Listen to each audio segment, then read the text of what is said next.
Raiwada reservoir ఏదైతే ఉందో ఈ గేట్లు అనేటువంటివి ప్రమాదం అటువంటిది పొంచుంది. ఈ రైవాడ రిజర్వేయరు ఉమ్మడి విశాఖ జిల్లాలో అత్యంత పెద్ద రిజర్వేయర్ ఇది. సాగునీరు కోసం దాదాపు 50 ఏళ్ళ క్రితం ఈ రిజర్వేయర్ అనేటువంటిది ఆ రోజు జలగం వెంగళరావు ఆయాంలోని ఇక్కడ ప్రాజెక్ట్ అనేటువంటి శంకుస్థాపన చేసి నిర్మాణం అటువంటిది చేయడం జరిగింది. ఇది పూర్తిగా ఇరిగేషన్ ప్రాజెక్ట్. ఈ ప్రాజెక్ట్ని రైతుల కోసం కట్టినటువంటి రిజర్వేయర్ ఇది.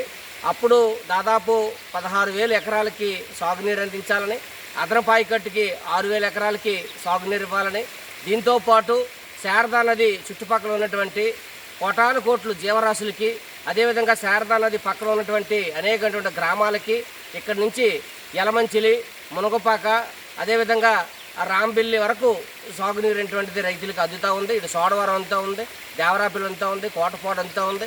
అనేకటువంటి రైతాంగం ఈరోజు ఈ ప్రాజెక్టు మీద ఆధారపడి ఉన్నారు. కానీ ఈ ప్రాజెక్టు పాలకులు పూర్తిగా నిర్లక్ష్యం చేశారు. ఈ రైవాడ గేట్లు ఏదైతే ఉన్నాయో ఇది ప్రమాదం పొంచి ఉంది కాబట్టి ఈ రిజర్వేయరు గేట్లు అంటే వెంటనే రిపేర్ చేయండి అని చెప్పేసి ఇరిగేషన్ అధికారులు ఒక ఎస్టిమేషన్ తయారు చేసి ప్రభుత్వానికి పంపించడం జరిగింది. దీనికేమో 300 కోట్ల రూపాయలు మేము పెడతాం, ప్రపంచ బ్యాంక్ నిధులు తీసుకొస్తామని చెప్పేసి ఇక్కడికి ప్రపంచ బ్యాంక్ కొంతమందిని, కలెక్టర్ గారిని అందరినీ తీసుకొని వచ్చి ఇక్కడ స్థానిక ఎమ్మెల్యే గారు కూటమి ప్రభుత్వం ఏదైతే ఉందో దానికి ఎస్టిమేషన్ వేసి పంపించినటువంటి జరిగింది. ఈ రోజు వరకు ఇక్కడ అతి గతి లేదు.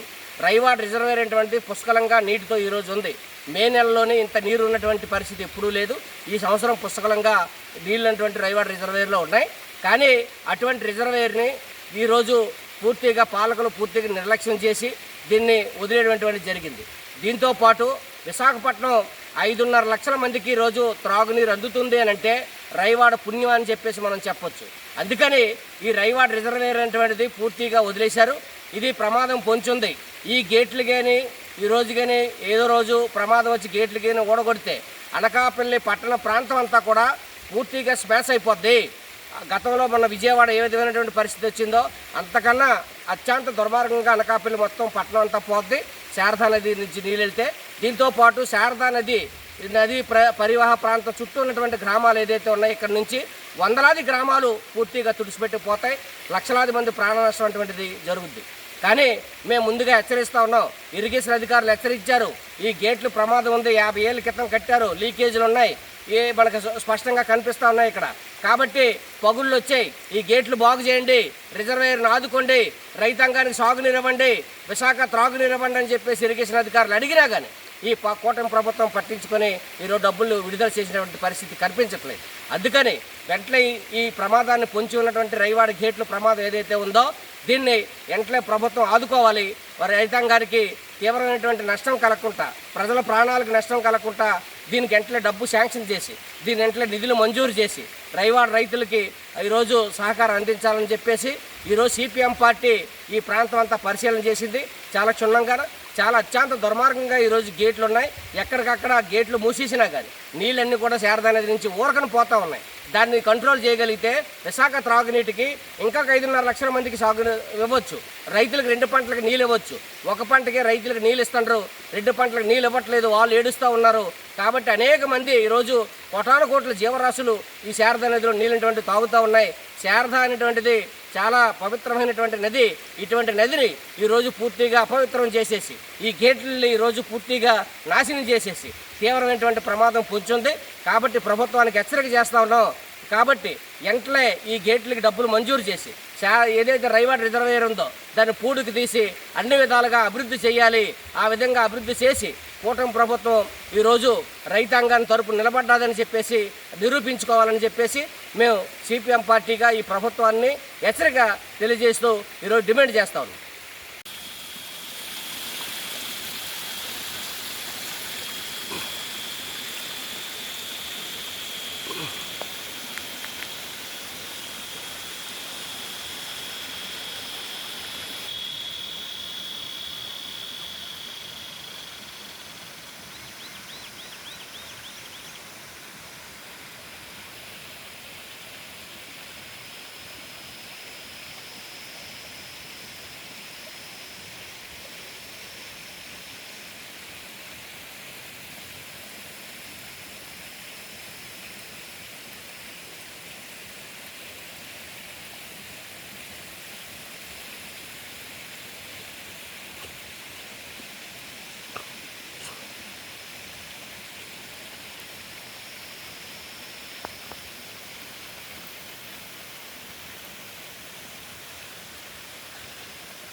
ఫోటో కొట్టమంటారా?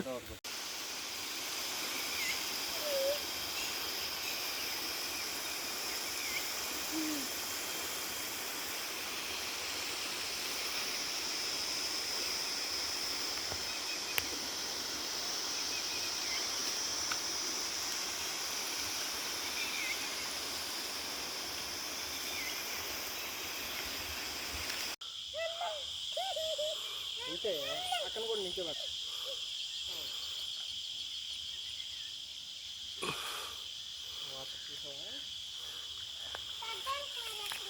అద్దానికి వేరే దగ్గర ఎక్కడ కాదు.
అంటే అక్కడ కూడా నిల్చోబెట్ట.